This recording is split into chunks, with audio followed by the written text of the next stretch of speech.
بتبدأ الحكاية مع واحد اسمه ليني سايق عربيته في الصحراء لحد ما بيتزنق وعاوز يقضي حاجته، فبيقرر ياخد استراحة. بيستغرب لما لقى كشافات عربيته البيك اب بدأت تنور وتطفي بسرعة، وفي نفس الوقت صوت زنة بدأ يطلع من الراديو. في اللحظة دي كورة منورة بتعدي في السماء بسرعة الصاروخ وبتخبط الأرض قريب منه. ليني الفضولي بيروح علشان يشوف، بيلاقي حاجة مدورة وجزء من سطحها شفاف شوية. بيقرب علشان يصورها وبيتخض لما بيشوف حاجة بتتحرك جواها، كأن في كائن صغير هيطلع من البيضة بتاعته. والأسوأ من كده المخلوق الضخم اللي بيقوم واقف على بعد مترين قدامه على طول. بعدها ليني بيجري يرجع عربيته وبيدوس بنزين على الآخر، بس ما بيقدرش يهرب في الوقت المناسب. المخلوق الغريب بينط فجأة على الكبوت وبيطلع مجس بيخبط الإزاز اللي قدامه وبيكسره، وبيلزق في صدر ليني وبيمتص حياته كلها في ساعتها. وتاني يوم شاب اسمه روث بيوصل كهف في نفس المنطقة وبيخبي شنطتين ظهر من غير ما ياخد باله من أثر لزج قريب منه. روث شغال عند قرايبه بيرت وكلاي اللي بيقدموا تجربة تخييم للمراهقين اللي عندهم مشاكل، خصوصا مع أهلهم. بيرت شايف إن ابن أخته لسه صغير على دور المرشد، بس كلاي كانت طردت المرشد اللي قبل كده علشان توفر في المصاريف، وبتحذر روث بخصوص المنصب الجديد أول ما بيوصل. روث بيكره الفكرة وبيقول إن ملوش سلطة علشان يأدب المراهقين، بس عمته التانية سمر بتقول له على الأقل هيكون قدوة كويسة للمراهقين المتمردين دول اللي جايين بالهليكوبتر. المجموعة فيها 3 أولاد وبنتين. ترابر هو أول واحد يعمل مشاكل مع بيرت اللي بيكتف الولد على الأرض وبيخلي كلاي تجري علشان تتدخل. ولد تاني اسمه لويس لما بيشوف منظر الخناقة ده بيعرف بيرت اللي كان معروف زمان بلقب المدمر. بيرت زمان كان مقاتل مصارعة مشهور، بس مسيرته انتهت بمأساة لما واحد من الخصوم بتاعه مات في الحلبة. في الوقت اللي لويس بينشر الإشاعة دي من غير تأخير، كلاي بتروح تتكلم مع توم طيار الهليكوبتر، بيحذرها انه مش هيجيب الامدادات يوم الاربعاء كالعادة علشان الدفع متأخر. كلاي بتشرح له ان المجموعة دي كفاية خلاص علشان تغطي الديون، وبتتوسل له يديها وقت اكتر علشان تسوي المصاريف معاه. توم بيوافق بالعافية وبيديها البريد قبل ما يطير. اول ما بتفتح اول ظرف، كلاي بتكتشف ان اهل واحد مشارك من المعسكر اللي فات بيرفعوا قضية على بيرت بتهمة الاعتداء، وهم بيجهزوا نفسهم للمشوار الاولاني. روث بيدخل الخيمة بالصدفة وبيلاقي البنت كورتني بتغير هدومها بسرعة. بدأ يعتذر بس هي بتتعصب جامد برضه. وبره البنت التانية ميكا بتشتكي انهم جروها للمعسكر غصب عنها. واحد من الاولاد اسمه ويس بيقول نفس الكلام حصل معاه، وحتى بيسأل اذا كان ده مسموح بيه قانونا. كلاي بتقطع الحوار ده كله وبتأكد للكل انهم هنا بناء على طلب من اهلهم. معسكر فرصة تانية ده مش معسكر صيفي، دي تجربة تعليمية للشباب اللي عندهم مشاكل في البيت أو المدرسة أو حتى مع الشرطة. علشان كده ممنوع أي أجهزة إلكترونية أثناء المشي، والقاعدة رقم 1 هي طاعة الكبار من غير رد على الكلام. زيادة على كده كلاي بتحذر أي حد مخبي مواد ممنوعة إن الأحسن يسلم كل حاجة دلوقتي. ويس هو أول واحد بيتقفش بيتجاهل النصيحة دي، وحتى بيحاول يقنع بيرت إن الأعشاب بتاعته دي مجرد زعتر. لما بيشوفوا إن مفيش حد عنده المود إنه يسمع الكلام، كلاي وبيرت بييأسوا من انتظار إن حد يسلم الممنوعات اللي معاه، وبدأوا التفتيش الجسدي وبيصادروا كمية محترمة. وبعد ما الجزء ده خلص، كلاي بتطلب من الكل يتأكدوا من العدة بتاعتهم قبل ما ينطلقوا. زي ما روث كان متوقع، باقي الشباب بيطلعوا غضبهم كله عليه وبيعاملوه بازدراء من أولها. ميكا بتشتكي لأنهم لازم يمشوا 20 كيلومتر لحد أول مكان للتخييم، بس كلاي بترد ببساطة إنها ممكن تزحف لو حبة. بيرت كمان بيفكر الكل إنهم في نص الصحراء وأي حد هيحاول يهرب هيموت. كورتني بدأت تتلكك لروث علشان كانت شاكة فيه من ساعة موقف الخيمة وفاكرة إنه باصص عليها طول الوقت. ميكا بتتبسط لما بتشوف مجموعة خيول، بس ترابر بيقرر يبوظ فرحتها وبيخوف الحيوانات بصريخه. ولما الليل بيدخل، المجموعة بتنصب الخيام علشان يقضوا الليلة. لويس مش عارف ينام فبدأ يرسم، والراديو شغال بصوت واطي لحد ما تشويش غريب بيحصل. الراديو بدأ يزن والخيول بتسهل بره، وده بيخلي لويس يخاف شوية. بيرت بيصحى وبيزعق للولد على طول، بس بياخد باله ان في حاجة غلط فعلا لما بيحس برجة. بيخرج يشوف وبيلاقي الخيول بتجري ناحيتهم على طول. بيرت بيصرخ وبيصحي الكل وبيجبرهم يخرجوا من الخيام قبل ما يتداسوا. كورتني كانت هتتساب لولا ان روث خاطر بنفسه علشان ينقذها، وكلهم في الآخر بيهربوا سلام. أول ما الخطر بيروح ترابر بدأ يزعق في الكبار وبيشتكي إنهم كانوا هيموتوا تحت رعايتهم، وويس بيهدد بقضية هو كمان. كورتني بتشكر روث على شجاعته وبدأت تساعد كلاي في الخيام علشان حاجات كتير اتدمرت بسبب الاندفاع المفاجئ، ومن ضمنهم تليفون القمر الصناعي. فجأة صوت مخيف بيتسمع من بعيد والكل سمعه بس محدش عارف ممكن يكون ايه، وشوية وبيقف. والصبح المجموعة بتكمل مشي، ولويس بيقرر يرضي فضوله عن تاريخ بيرت المهني. بيعترف انه ساب المصارعة بسبب الحادثة اللي حصلت، وبيلمح ان الشغل ده مع الشباب محاولة للتكفير عن انه موت واحد. قدام شوية المجموعة بتوصل للمكان اللي ليني اتهاجم فيه، وبيلاقوا الجسم ده في نفس المكان بس المرة دي فاضي تماما. محدش عارف يشرح ممكن يكون ايه بالظبط، والكل بيضحك على ويس لما بيقول ان ممكن يكون ليه علاقة بكائنات فضائية. روث بيلاقي موبايل ليني اللي وقع جنبه، وبيرت بيعرف عربيته البيك اب لما بيشوفها من بعيد. من وضع العربية واضح ان حصل نوع من الحوادث هنا، فبيروح هو وكلاي علشان يستكشفه. روث بيعرف يشغل موبايل ليني وبيقارن اخر صورة بالجسم اللي قدامه، وبيفهم ان في حاجة طلعت منه من مدة قريبة. جثة ليني بتقع على جنب اول ما بيرت بيفتح باب السواق، ومن غير تليفون القمر الصناعي ما يكون معاهم مش هيقدروا يبلغوا السلطات. بيرت بيقول ان الطريقة الوحيدة هي الغاء الرحلة والرجوع حالا. كلاي تقريبا بتتجنن من الاقتراح ده، وهي بتفكر في الفلوس اللي هترجعها العائلات وفي القضية اللي مرفوعة عليهم، وبعدين بتحكي له عن الاستدعاء ده. في المعسكر اللي فات بيرت اضطر انه يكتف شاب كان هايج جدا، بس دلوقتي العيلة قررت ترفع عليه قضية. كلاي خايفة قوي من الإفلاس لدرجة إنها بدأت تلعب لعب وسخ مع بيرت، وبتقول إنها نفسها مش عارفة بالظبط إيه اللي شافته في اليوم ده. بتقرر إنهم يكملوا لقدام من غير ما يقولوا أي حاجة من دي لباقي المجموعة. الضرورة الملحة إنهم يبعدوا عن جثة ليني كبيرة لدرجة إن كلاي ما بتبصش لروث حتى لما بيحاول يوريها صورة البيضة. والليل بيجي تاني والمجموعة بتعمل معسكر، والمرة دي تحت الرعد اللي بيهدد بعاصفة. ويس بيعافر مع الخيمة وبيطلع إحباطه على الكل وبيصرخ إنه عاوز يروح البيت. ترابر ما بيفوتش الفرصة وبينضم ليه في الاحتجاج، بس كلاي بتتدخل بسرعة ومن غير تهاون بتقول إن مفيش فايدة يرجعوا البيت بنفس التفكير بتاع زمان، علشان واضح إن مفيش حد فيهم مبسوط في حياته. الكلام ده بيأثر في معظم المجموعة، بس كورتني بتتمتم إن أسهل بكتير على الأهالي يبعتوهم نص الصحراء بدل ما يحاولوا يصلحوا عيوبهم هم.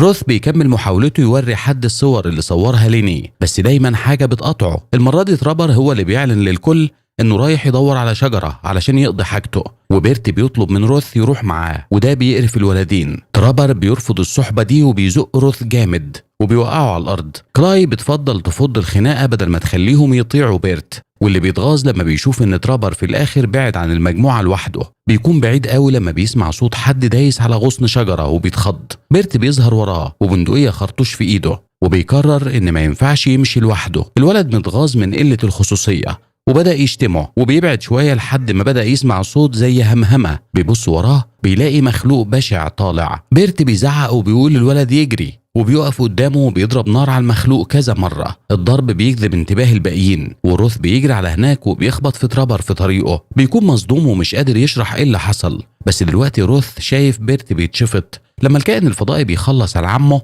الولد بيكون منهار وصريخه بينبه الباقيين اللي بيجروا على هناك مصدومين. كلاي بتعمل المستحيل علشان تنقذ بيرت بس مفيش فايدة، الكل مرعوب من الهجوم. بس دلوقتي روث وترابر بس هما اللي فاهمين الموضوع. روث بيتولى القيادة وكلاي مصدومة. روث بياخد المجموعة للكهف ده وبيكشف لهم ان في اكل ومية في شنط الظهر اللي سابها هناك للطوارئ، وفي كمان راديو شكله شغال بس مفيش حد بيرد لما بينادي. ويس قاعد على الارض بيحط ايده في حاجة لزجة، وساعتها بس بياخدوا بالهم ان الكهف كله غرقان في نفس المادة دي. لويس بيتخض لما بيسمع الراديو بيزن علشان بيحلف انه لسه قافله دلوقتي. روث كمان بيشوف شاشة الموبايل بتترعش وبياخد باله ان الكائن الفضائي جوه الكهف. بدأ يقول ان لازم الكل يخرج من هنا، بس ما بيقدرش يشرح قبل ما شعاع النور ينزل بالظبط على المخلوق الضخم. الكل بيتسمر مكانه من الرعب، وروث بينصحهم ما يعملوش اي حركة مفاجأة، بس ترابر مش موافق على الخطة دي وبيجري. ده ما بيخليش قدام الباقيين حل غير يقلدوه،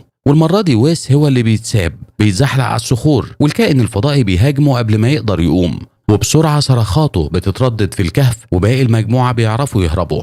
وتاني يوم بدأوا يرجعوا على رجليهم وبيوصلوا لمكان الحادثة. روث أخيرا بيوري الصور للباقيين، وكورتني بتقول إن البيضة شكلها زي الحاجة اللزجة اللي ويس حط إيده فيها. وبعدين روث بيلاقي عربية ليني وبيستنتج كل اللي حصل اليوم اللي فات، وبيتعصب من كلاي علشان عرضت المجموعة كلها للخطر. الجو بقى مشحون بعد كده، والمجموعة بتكمل طريقها في صمت راجعين للمخيم اللي سابوه. روث بيتأكد من المنطقة كلها قبل ما الباقيين يقربوا، وبعدين كل واحد بدأ يلم حاجته تاني. ترابر بيتغاظ لما بيشوف إن مفيش فايدة من استعادة الموبايل بتاعه علشان مفيش شبكة، وكلاي بتقول إن الهليكوبتر هتيجي تاني يوم الصبح. بتكون مصدومة لما بتشوف صورة لبيرت، بس ابن أخته ما بيتأثرش. موقف كورتني من روث بيتغير تماما في الوقت ده، وبتوصل لدرجة انها بتقوله انها حاسة بامان اكتر وهي معاه. بعدين ميكا بتحذر ان موبايلها فيه نوع من التداخل، وروث بينتبه جدا وبيقول للكل يجروا على الكابينة فورا. الكائن الفضائي بيظهر ورا اكبر خيمة على طول، مش بيتأثر بضرب نار روث، وبيكمل لقدام كأن مفيش حاجة اذته. الولد هو كمان بيجري على الكابينة ويدوب بيلحق قبل ما يقفل الباب. كلاي وميكا كانوا بعيد جدا واضطروا يستخبوا في الحمام اللي هو مبنى أضعف بكتير. روث بيطلب من كورتني تفتح الباب علشان الاتنين يدخلوا أول ما يكون في فرصة، بس ترابر بيمنعها تعمل كده. هو وروث بدأوا يتخانقوا، وكلاي بتتفرج على الكائن الفضائي من خلال الفتحات اللي بين الألواح. أول ما بيبعد كفاية هي وميكا بيجروا على الكابينة، بس الباب مقفول. لما بيسمعوا توسلات ميكا، روث بيخبط ترابر بالبندقية وبيفتح الباب وبيدخل البنت. كلاي بتيجي وراها على طول، بس الكائن الفضائي بيكون أسرع وبيخبط الباب في جسمها وهو بيلزق المجس بتاعه على صدرها. من جوه روث والباقيين بيتكاتفوا علشان يزقوا الباب لبره بقوة، وبيحرروا المجس بتاع الكائن الفضائي وبيسحبوا كلاي في الوقت المناسب. بس للأسف ده ما بيخليهاش تعيش، وآخر كلامها بيكون إنها بتطلب من روث يخرج الشباب من هنا بأمان. كورتني بتلوم ترابر على موت كلاي، وروث حتى بيوجه المسدس ناحيته بس ما بيقدرش يضرب. وبالليل روث وكورتني بيقفوا حراسة والباقيين بيرتاحوا. بيحاول يعلمها تستخدم المسدس علشان لو حصل له حاجة، بس هي بتتضايق وهي بتفكر في الموضوع. وفي الآخر الاتنين بيقربوا من بعض. وتاني يوم الكل بيكون فرحان لما بيسمعوا صوت الهليكوبتر جاية، ولويس بيتأكد من الراديو إن الوحش مش قريب. بس أول ما توم بيشوف الخمس شباب المسلحين ومفيش أي أثر للكبار، بيرفض يطلعهم من غير تفسير. بيتصدم لما بيعرف إن كلاي وبيرتي ماتوا، وبيصمم يشوف بنفسه. روث اللي بدأ يزهق جدا بيوجه المسدس ناحية الطيار وبيجبره يرجع للهليكوبتر. توم بيشرح إنه جايب مؤن للمعسكر، وإن لازم كل حاجة تتفرغ الأول علشان الهليكوبتر مش هتقدر تشيل حمولة البضاعة والركاب الجداد. بعد كده ومن غير ترابر اللي عمره ما بيحرك صباعه علشان يساعد في أي حاجة، الباقيين كلهم بيتكاتفوا علشان يفضوا الهليكوبتر في أسرع وقت ممكن. ارتياح الشباب وهم طالعين بيكون كبير جدا، لدرجة إن ميكا ولويس بدأوا يضحكوا ويهزروا. بس بعد الإقلاع بوقت قصير بيحسوا بهزة مفاجأة، وبيسمعوا صوت خبطة كأن حاجة خبطت جسم الطيارة. توم بيقول إن الوزن لسه مش خفيف كفاية، بس لويس بيكون عارف خلاص إن المشكلة حاجة تانية. لما الراديو بدأ يزن في إيده، هزة تانية بتخض الهليكوبتر تاني، وساعتها الكائن الفضائي بيقطع واحد من الأبواب وبيهاجم ميكا وبيلزق المجس بتاعه عليها. الهليكوبتر بدأت تلف، وترابر بينط أول ما بتنزل على ارتفاع منخفض كفاية. روث بيقول للباقيين يعملوا زيه، وبيفضل يحاول يحرر البنت لحد ما بيتساب لوحده معاها ومع الطيار، وهو عارف إن مفيش أمل خلاص لميكا. روث هو كمان بينط، وتوم بيتخزوق بديل الكائن الفضائي، ومع ذلك لسه بيعرف يطير بيها لحد آخر نفس، وبيرمي الهليكوبتر في جبل. مع الانفجار الشباب بيكونوا مصدومين لدرجة إنهم مش بيسمحوا لنفسهم يصدقوا إن الكائن ده مات بجد. واللي حصل ده معناه إنهم دلوقتي تايهين في الصحراء من غير وسيلة اتصال ومن غير مواصلات ومع صحبة فظيعة. وهو بيفكر في كل ده، روث بيقرر ياخد ال3 ناجين التانيين لبيت عمته سمر. المشي بيكون طويل، حتى بعد كل اللي حصل ترابر لسه بيشتكي وبيتصرف بأنانية. روث بيرفض يسمح له يهز ثقة المجموعة، وبيحذره إن مفيش قدامه غير اختيارين، يا يمشي معاهم يا يسيبهم. ساعتها ترابر بيتجاوز كل الحدود وبيضرب روث من ظهره. الاتنين بدأوا يتخانقوا بيتدحرجوا في الرمل لحد ما روث بيكسب الخناقة، وكورتني بتمسك دراعه قبل ما الموضوع يتطور أكتر. والكائن الفضائي بدأ يطلع من تحت الأنقاض، والعمة سمر بتكون سايقة الجرار بتاعها بالراحة. بتتفاجئ لما بتشوف حالة الشباب اللي وصلوا مع ابن أختها، وبتنهار لما بتعرف خبر موت بيرت وكلاي. لما سمر بتقول له روث إن مفاتيح العربية موجودة في الكونتاكت، ترابر بيتسحب ناحية الباب بالراحة، محدش بياخد باله من الهروب. علشان سمر بتتصل بالمأمور وبدأت تشتكي إنها مش سامعة كويس بسبب التداخل، وحصل زن في نص المكالمة.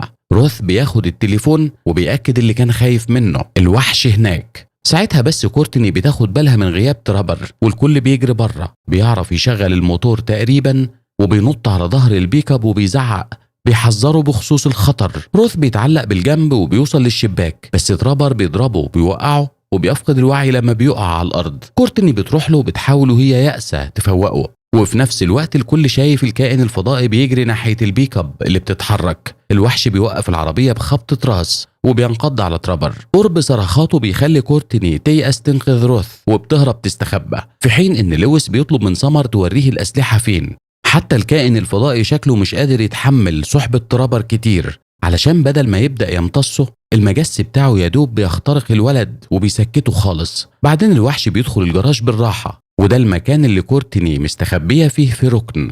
بعد شوية لويس وسمر بيوصلوا مسلحين، بس ما فيش أي أثر ليها ولا للكائن الفضائي. روث بيرجع لوعيه وبيسأل على طول عن البنت، والاتنين بيقولوا إن شكلها اتخطفت. سمر بتقول إن المأمور جاي في الطريق، بس روث بيرفض يستنى فبتساعده يجهز نفسه للخناقة. لويس هو كمان بيساهم وبيقترح يعمل مجرفة كدرع وقنبلتين معمولين في البيت، وبيحذر إن الفتيل مدته 20 ثانية بس. روث بينطلق بسرعة ناحية الكهف وبيشوف آثار دم عند المدخل بالظبط. بيتقدم بكشاف وبيتكعبل في حاجة وبيقع على وشه في بقايا وس. لقدام شوية المنظر اللي مستنيه بيكون أسوأ بكتير. كورتني محبوسة في المادة اللزجة وكائن فضائي صغير متعلق وبيتغذى منها مباشرة. صوت طقطقة الراديو بينبه إن الكائن الفضائي الكبير بيقرب، بس روث مفيش قدامه حل. بيحط ماسورة المسدس على الكائن الصغير وبيشد الزناد، بيفجر الوحش الصغير وفي نفس الوقت بيحرر كورتني، وده بينبه الكبير فورا. ودلوقتي في سباق مع الزمن.